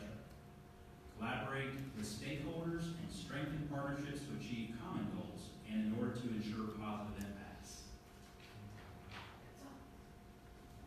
All right. All right, but there's about that one. Can we give a shout out to legal to be the first one? Give a shout out to the legal department to be the first one in that line. This is an upcoming plan. Okay. Okay, everybody go on that section? I'm thinking of another section that seems to be missing altogether, and that, maybe can be squeezed in somewhere, but, the green environment, trees, plants, the acceptable trees that we use, I mean, do we have any, pollinators, Physical parklets, planters, street trees, greening, the loss of greening. There's so many things. I mean, I think That that would be specifically, yeah. Any Most other- other places too, right? That'd be Our infrastructure. livability downtown. Yeah, sure. Is that under the umbrella of open space? And infrastructure. It's under the umbrella of all of it, and there's design review, and you have those trees, and what's an acceptable species, and, Well, chapter sentence and infrastructure. Integration with the natural environment. air quality, light quality, Like like what what the city's policies for sustainability That and should be resiliency and something kind of broad because there's other policies that support all of that. We can refer to it, I think. So as you see, we do a lot with downtown, and there's a lot of areas where it overlaps with other things, so it's a lot to put into a document, but this is how this kind of iterative process works, is that we keep adding to it, and next month we'll bring, probably our first one will be dining, outside dining. So we'll take a stab at that. It's really common, and we have some rules in the city code of ordinances, but we might want to have more guiding principles about how it's to be implemented and carried out. So you guys have a staff, a group of staff who are working on this collaboratively. Are there, and you're getting together and having planning meetings, is there an opportunity for the public to engage in those planning meetings, or is that? You know, we can think more about that and work with you all. We thought it'd be easier to just come to you with a draft and get your comments. I think there are definitely opportunities, and we'll think about maybe what sections would make most sense, kind of like a broad area would be there at the front, if that's what you would prefer. I'm thinking even the greater. Yeah. So is this going to be their forum to engage with us on how this changes? What I imagine we're going to have, what we'll want to do, with the commission's help, is have a public input session on probably the documents themselves, like the things that are managing downtown. And we'll have to think of how to do that, how to make it effective for people to participate and how to make it, make sense of it, that sort of thing. It's a presentation, we bring it to tables, or. So I'm thinking it's really hard for some people to arrive at a meeting on Friday between 8 and 11 a.m. and they all are stakeholders. Yeah. Okay. Any other comments or questions about this particular draft? We'll all be meeting again and again, taking notes and coming back. It might be something that the subcommittees also look at. Okay. Everybody good on that? Thank you, guys. I know it's been a lot of work, and another big document. Now we have another one, Cox Avenue and South Lexington, capital designs.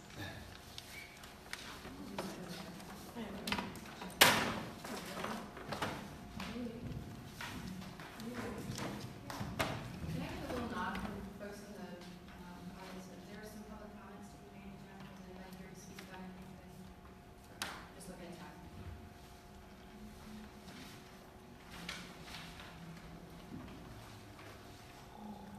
Okay. Good morning. I'm Sasha Ortiz, if anybody doesn't know, or thank you, members of the division. So I'm going to talk a little bit about, we planned on, let me do some background first. I'll just start about the plan a little bit, I'll just remind you of some things, and we'll talk about Cox and Lexington, but I'm also going to show you some other plan concepts and some pictures that kind of hopefully bring those concepts to life for you.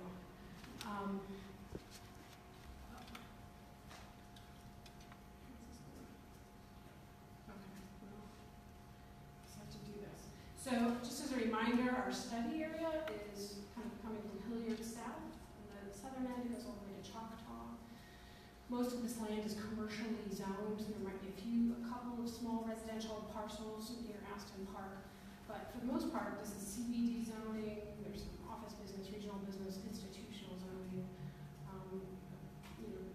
Part of the area people think of as South Slope. It's also kind of the south side commercial area as well. And we have the two big assets on the east and west, the Aston Park and the McCormick Field. We have, sorry. Yeah, I forgot that those were there. So there was talk originally about redefining South Slope. First year I went to was what's the boundary? Is it changed at all? No. Shelf that. There's never, No. no talk about it. Okay. Way too far down the line for that. These are our 6 themes of the plan, overarching themes.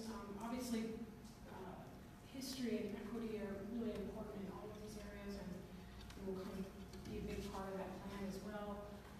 We developed, after all the public input and having a studio down on Cox Avenue for a few months, we developed this concept plan. I put the unlabeled one in here, but this goes a little bit to your question about heights and zoning, but the concepts are basically, it's mostly a mixed-use district, as it is today. The red areas are areas that people generally think taller buildings are probably appropriate. The purple section is where Banks and Buxton are, and people feel very protective of that area. We've got mostly kind of smaller buildings, warehouse buildings there, small businesses, kind of your small places comment, so probably lower heights in that area.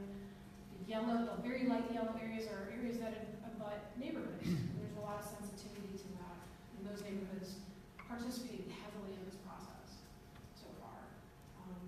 And then some of that blue area is more things that we expect to be really residential heavy, maybe not so mixed, maybe a little bit of commercial, but really residential maybe the biggest emphasis. So we've been going through this process, and today we were really coming to talk to you about Cox and Lexington. South Lexington, excuse me. So for both South Lexington and Cox Avenue, from Patton Avenue to their southern ends, we have surface transportation block grant money to fund designs and all the way through construction documents. It's a pretty significant amount of money for both of these streets. It's close to $500,000. So, Who's the one? it's DOT. It's DOT money. The city has to match some, but the majority of it is DOT money. So for South Lexington, it is a pretty narrow right of way. It's at the very top near Patton. It's around 30, 35 feet.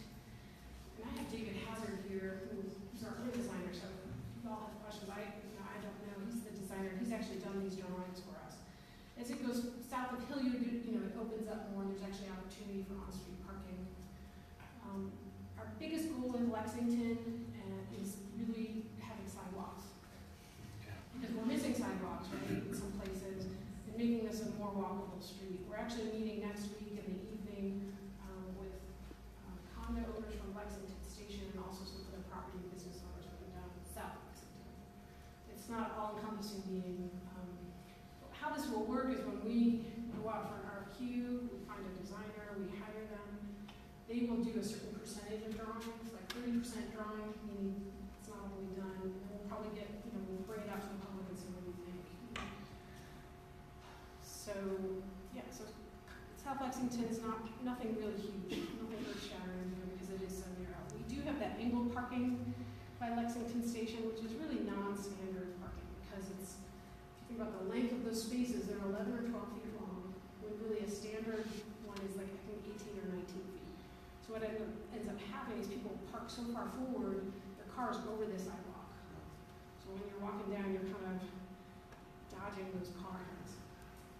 So our transportation department would really like us to get things to be more up to our standards when we have the opportunity. So we're looking at that for this. So we would lose a few spaces, but maybe not a lot. And that's partly why we're meeting with those folks who are right there. Cox Avenue, we've been kind of going on this process, and we've developed 2 options so far. One is a little bit more pedestrian oriented, and one has a buffered bike lane.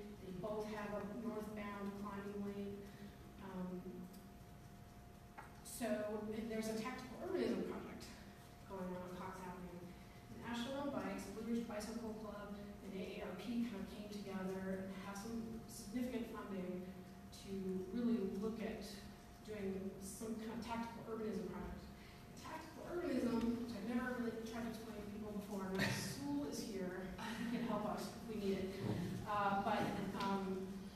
It's really a way to demonstrate potential changes. Like, so you can put movable temporary things in the street that show the public how it could be, right? So you could create a buffer with maybe those movable bollards or panes, and I've got some examples at the end of this presentation of how that could look.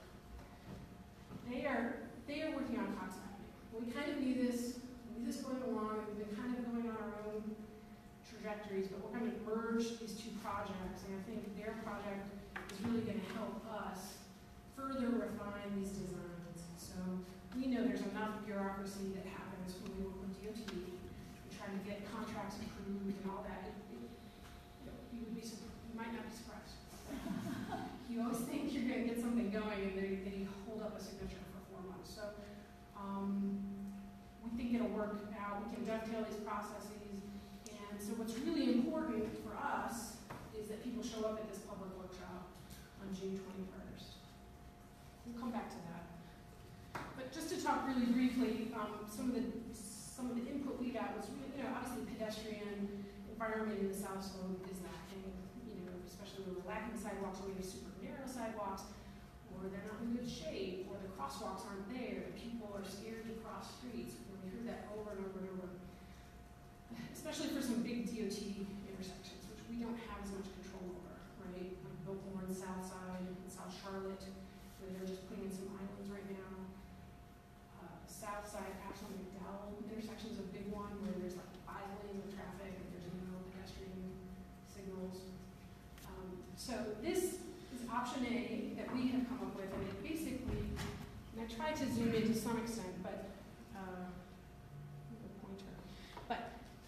you can kind of see the light tan is the sidewalk, and there's these kind of larger bump outs that create these almost like small pedestrian areas that are 19, 20 feet wide, where a number of things could happen.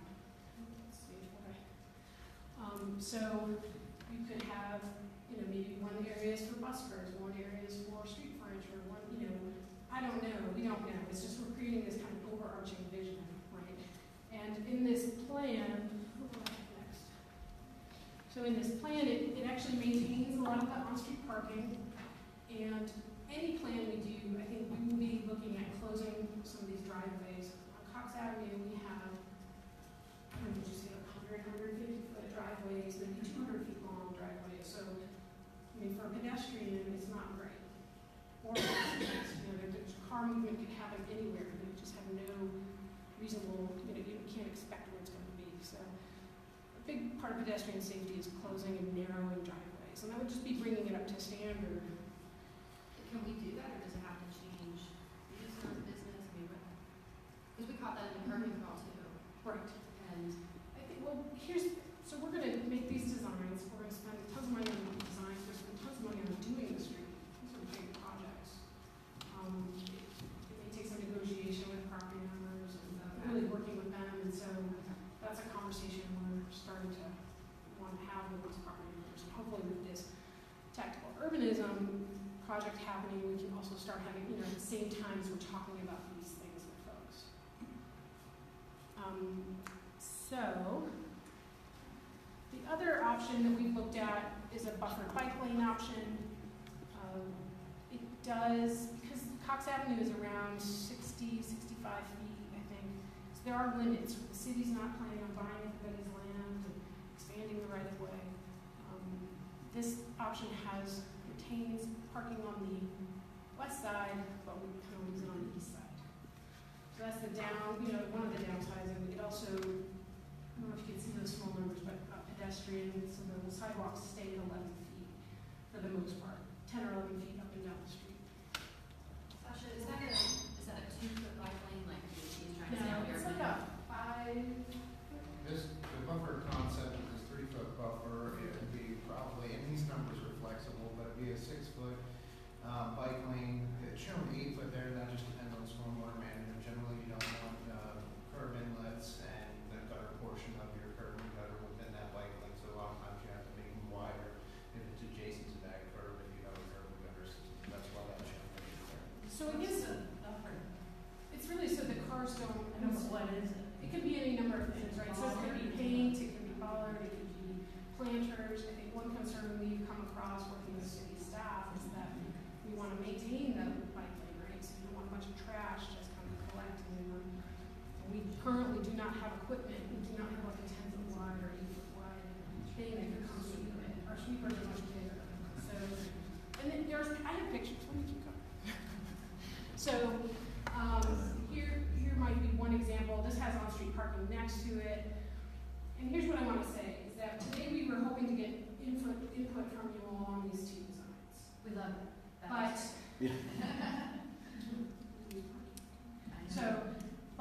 what we're saying is that with this tactical urbanism project, we really actually, they're going to be looking at possibly some other options we cannot even thought of. And they're bringing in transportation experts. And so, we're not sure how that's all going to turn out. So what we really want is the community to really participate in that project. So I'm just kind of going over. I'm going to keep going because I've got other stuff I want to show you that's not related to these. So one of the concepts in the plan is also about green streets. It also can be a great stormwater management tool. It doesn't replace, inlets and pipes, but obviously I don't know if you can see the drains leading to the stormwater. They can look all kinds of different ways, different uses. I've long heard that South Slope has a huge stormwater. It does. We are lacking in infrastructure. And really, if you think about it, I didn't bring that map, if you can kind of think about all the drainage is coming down, kind of ends at, I believe, south side of Asheville McDowell. And then it's going out to the river. So it's kind of this, So it is a concern. In Seattle, they have this awesome, I love this. These are planters with seats and with history in the seats. You can see it's in, it's Chinatown. They have historic pictures from their history. Yeah, I was just there 2 weeks ago. And Seattle was awesome. Yeah. Another part of the concept in the plan is really looking at Banks and Buxton and giving some special treatment, especially their intersections with Cox. You can easily pass these streets by and didn't really pass. It's already too late. So obviously with any concept with Cox Avenue, we're hoping for reduced travel speeds, making it safer. It's like a main street, maybe like Haley Road, or you don't expect people to be flying down the street, which sometimes they do. Which just makes it less inviting for folks. So shared streets is a concept we're looking at for Banks and Buxton, which is similar to Wall Street. I'll make this available to you, so I'm not going to read all these things. Wall Street is actually used as a national example. I don't know if you know it. It's in manuals, and the fact that we did it 30 years ago, it's pretty interesting. This is a street from my hometown, and they started out with this kind of concept, but today it's actually like this. But the outdoor dining kind of just took it over. It's a very small street. Now the downside is that it's actually dead during the day sometimes. But there's actually a lot of offices. Maybe it's changed since I've been there. But looking above, this was kind of something that shared street could look like. It can accommodate different cars and people. The idea is that you slow things down. You make it more comfortable for pedestrians, and cars are really the foreigners, not the pedestrians. This is maybe how it would interact with a larger street, across a larger street. Part of our those intersections that we showed at Cox for Banks and Buxton, maybe we can have some creative crosswalks that actually visually slow some people down. Public Works is a little, you're all going to help us on this one. I've also seen, people actually participate, because one of our staff's concerns is that it wears away, it goes, what happens to the maintenance? Like, well, what if you create a program where this community actually helps keep it up and has ownership of it? So it changes over time, it's not the same thing. In general, you're making me drool and wish that this was all of downtown. Right. Well, we got to start somewhere, right? Yeah. And if you can prove that it works and that it's doable and a success, then you could, yeah.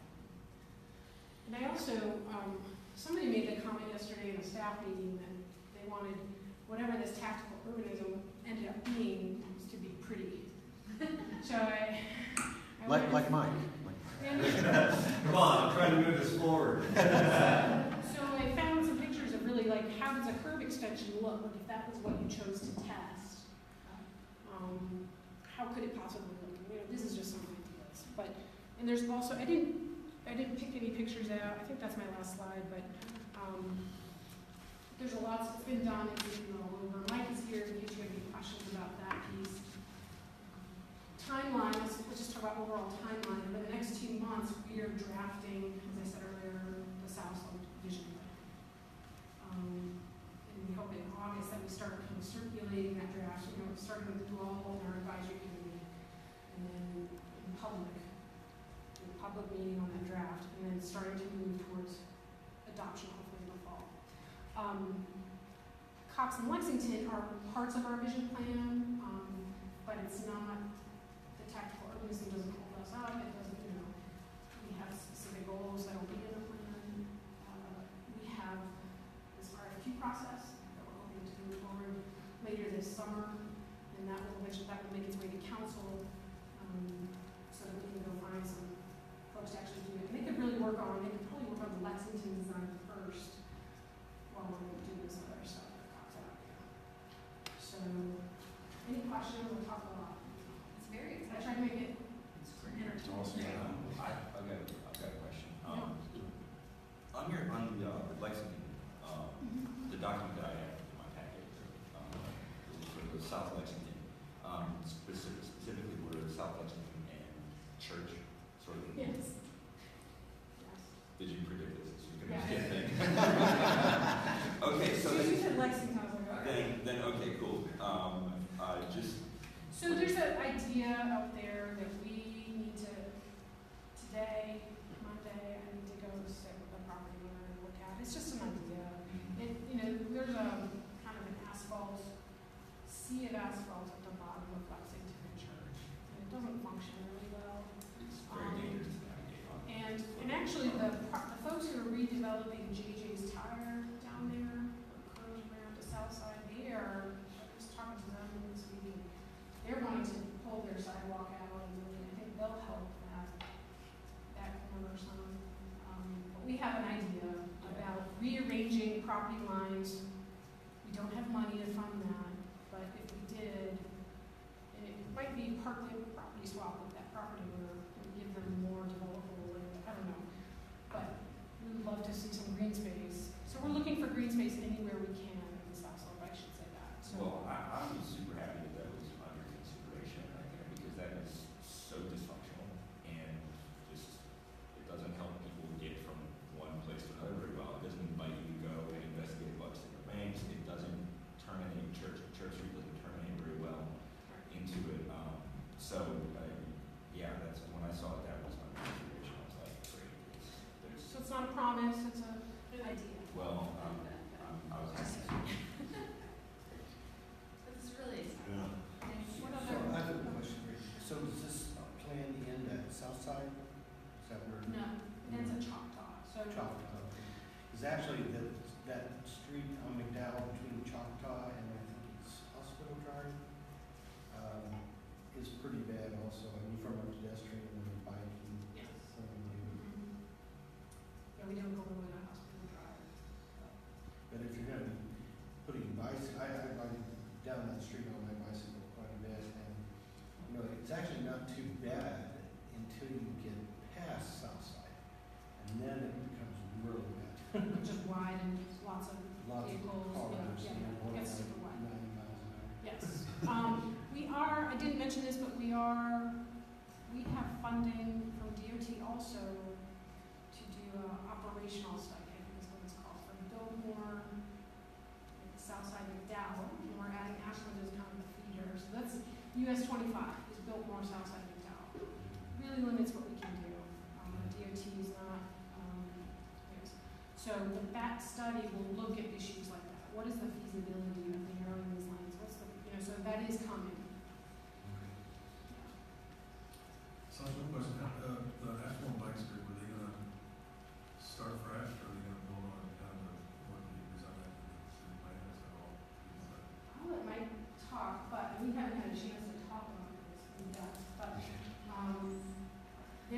their design team does have our drawings that did this time. They know about the vision process. I think from the city's point of view, we definitely want people who participate to understand what's happened so far and what the input has been. In some, form or fashion. Don't know that it's always been this tricky thing is it's their project, right? And it's not our project, and we're not going to dictate to them what they can do. We definitely want to have that foundation come there. Do you want to add anything? No, I think the design team has everything that has been done on the south slope, the concept drawings, the AIM plan, sorry. Mike Sewell, Executive Director of Asheville. To answer your question, everything that has been produced by the city regarding Cox and has been shared with the design teams. And the idea is to develop some of the alternatives based on the existing concepts. Is there any overlap with people that are involved in that planning, just transferring all information to? I'm becoming involved, just as of this week. It's still their project. I think city staff will be involved. Dana will be participating in calls.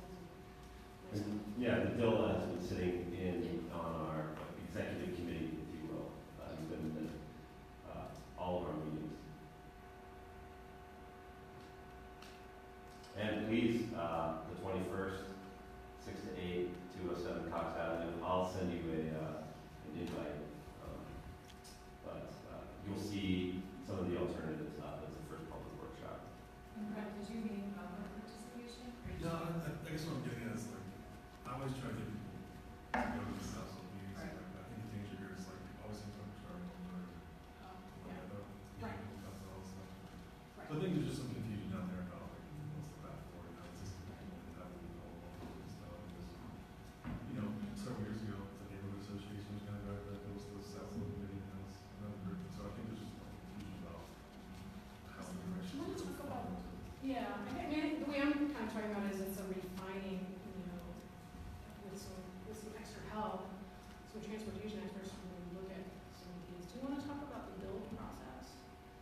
Sure, I can. So just let me, so I have already communicated with the South Slope Neighborhood Association. I met with them, I presented with them, and I share your concerns about the duplication and coming to this workshop and this workshop and this workshop. And I feel like Asheville Bikes, the Blue Bicycle Club, and AARP are working to clarify, what we're doing, why we're doing it, how we're doing it. Question about the actual build day. Yeah, I did talk about it. I think it'd be interesting. South Slope Neighbors Association was really excited about it. Yeah, so the idea about one of the components of tactical urbanism is that the infrastructure treatments, the design is implemented by the community, volunteers. So part of our work will be getting a whole group of volunteers. Some of them might, train, obviously tap into some of the local talent that we have here. And the build day will be the community building it under the guise of the Street Plans Collective, which is the design firm. So it'll be built by our community members. Do you want to talk about testing and all that? Right, so, I guess let me tactical urbanism in a nutshell, or piecemeal, however. So the concept of tactical urbanism is that it is a low-cost approach to advancing primarily active transportation infrastructure. So walking, transit, it can be used for placemaking. And the idea is that you use low-cost temporary materials. When I say temporary, that can be anything from like a 24-hour pop-up demonstration to 6 months to a year to 3 years. So you go through a public charrette and pick your corridor, go through a public charrette, come up with design alternatives, narrow it down, build the plan out, and then once the plan is built, that's only like part of the process. The other part of the process is monitoring how it functions. So, maybe it's everyone is like, oh yeah, the buffered bike lane, that looks great, it looks great on paper. We put it on the ground and there might be some user conflicts between pedestrians and cyclists that was not initially anticipated. So the tactical urbanism approach enables us to identify what that is and make minor, low-cost tweaks so that you reach a point eventually of total maximization of the facilities. I know I'm supposed to go, but I just wanted to think. I'll stay here all day and talk about it. You have a specific agenda that's important, and I think we all support it, but we've had a lot of meetings down there, and I've had people, tell me directly that some of the low-income families and neighborhoods around there, bike lanes are a priority, so just be sensitive to that and incorporate it. Yeah, I definitely understand that. I understand that one of the criticism of active transportation is it's the harbinger of gentrification. Absolutely. And the other thing I want to iterate, really state clearly, yes, I am the executive director of Asheville Bikes. Our mission is to cultivate a culture of urban and commuter riding. But this project is about mobility. And we're looking for other partners. We're so excited that we have AARP joining us as well because it really diversifies. So it's not just about the cycling community pushing its cycling agenda on Cox Avenue. This is about mobility options. Yeah, I would emphasize that. I think that's a strong point. It's just that people also point blank that my kids don't ride bikes, I don't ride bikes. And that's what this neighborhood, it's this neighborhood around each other, so the more you can emphasize the mobility, how that happen. Yes, yeah. So I can't say that enough. Thank you. Any other comments or questions for the stage? Maybe the next generation will ride bikes. That's what we're hoping. Yeah. You're not right. Facilities are I had one more question. Are the majority of the streets in the South Slope city-owned or DOT-owned? City-owned. That's what I was Yes. Okay. Ashland is actually city all the way to South. I have one question. On the South Slope, have you thought about doing, and I don't know what they're called, I'm sorry, but when you use all four streets that cross at the same time on a crosswalk? Scrambles. Yeah.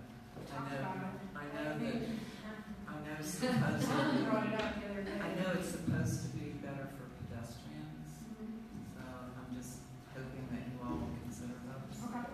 Since they're city streets. A lot of our streets down like our Cox, we don't have a ton of signals, right? So it requires a signalized intersection as you stop all the traffic.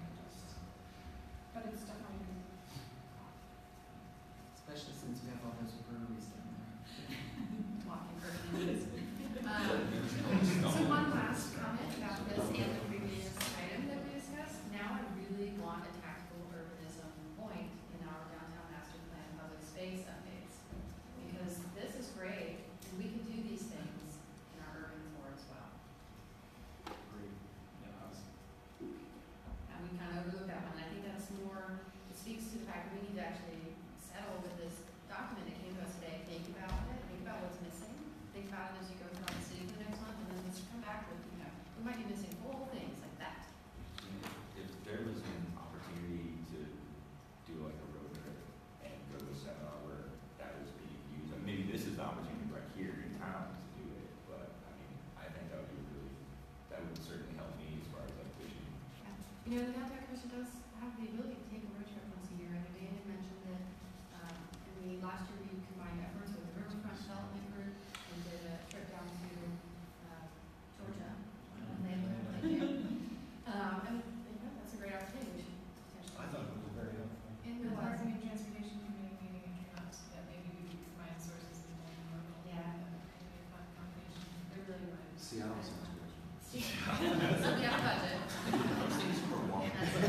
Okay, anything else today? Did anyone want to make a public comment? Okay, if you could step up, introduce yourself. You generally have 3 minutes, maybe. Yeah, I'll be quick because I know you're running out already. My name is Kim Rodney. I serve on the city's Multimodal Transportation Commission as well as the Transit Committee. And I just wanted to add a couple of things to the presentation of the Transit Master Plan. Myself and and the other 9 members of the transit committee have spent over 100 hours reviewing and commenting on this document. Myself has spent over 25, and not some good being here today. So I did send some notes to Sage, which you're welcome to review. That might be helpful. It includes links as well to informative articles. I wanted to note that from my colleague Bruce Emery this morning, he said to let you know that the implementation of the first year, just in operations, is going to cost $2 million. So that's why you see in the first year plan not doing anything that would require an increase in capital or infrastructure costs, such as more buses. Regarding the transfers, which are often touted as the thing that deters people from riding the bus, a lot of the concern that I hear as a regular bus driver is that the concern about missing your transfer because the bus doesn't run on time. When I started on the transit committee almost 3 years ago, the bus was running on time 47%, which means they're getting people to work about half the time. Now we're up to 67%. We have a new management company, we have new training practices. I'm very excited about that. Regarding fare free, there are going to be capacity issues. So the E1 and the W1 have the highest ridership right now. So increasing frequency on this route, which is known as the #1 way to get more people to ride the bus, which we want, would also make it possible to consider fare free as reality. I also want to note that after the recent election, Athens, Georgia is committing to a fare free system based on our data from when we ran the system for free. And lastly, I hear the stated need to increase access around town by a shuttle. I encourage you to join transit advocates in reaching out to commissioners for funding, not just the city. We're a beloved city in the South, we're marketed as such, and we need a world-class, reliable transit system that serves the region, especially the workers and the people of Asheville who rely on transit that are struggling to live and work here. A system that reliably benefits locals will benefit visitors as well as businesses by connecting customers and employees. Additionally, by getting more cars off the street, we can agree this will be a positive impact on the environment and parking. As city residents, we're also residents of the county, and we need funds to make this work. So I want to see us expedite the implementation of the transit master plan. We also have to be aware if we are going to buy the buses, the additional buses that implement the transit master plan, it often takes a year from the day that you order them, and they cost about $400,000 each. So, that said, please join me in contacting Chairman Newman and District 1 Commissioners Beach Ferrara and Al Whitesides, who is an express supporter of the downtown shuttle. And I'm available for questions or comments. I have a question. Since it appears capital is one of the real constraints in expanding the bus system, have you considered applying to the CBB for funding? I personally, as a volunteer piano teacher on the transit committee, have not. I spend many of my volunteer hours advocating for funding. I'm also aware that the county has access to some of these smaller vehicles. They wouldn't be electric, but ADA compliant 12 to 15 passenger vehicles. And that might be something that we could consider collaborating with. I mean, if y'all would join me in leveraging this VA for funding. That was gonna be my question. Not all would. You all Definitely. be in some Downtown. You could do, but Right. not the regular. No, not the cross city, but the downtown shuttle would be something. I think that would be very that they appropriate. might be interested in. And we have, I'll remind you, Stephanie Brown joined the Parking and Transportation Subcommittee, and she was absent the last meeting, but we do intend to talk about this more. Have you written anything out, a sample statement or anything that we could cater to a little to our personal statement and send to the commission? Is there any? I would be willing to distill it and send it to you if you think that maybe some bulleted talking points would be helpful. Well, the document you sent me was helpful as well. I don't think space necessarily with them helping capitalizing the shuttle, but I'll also forward this on to the rest of the commission. It was a good summary of transit master plan that came to the time to send at midnight. But yeah, I think that would be helpful because I think, the more that we unify our voices, Absolutely. the faster this will. Well, that's something we can address at the next meeting. We can adopt it as a policy from this commission and forward it to. Since they've spent all the hours distilling it, Right. that's right. Especially because the county has a significantly larger budget, but we are paying county taxes. Yes. For all your time. And I'll remind you too that the downtown is also the primary income source for property taxes and county taxes. Okay, thank you everyone.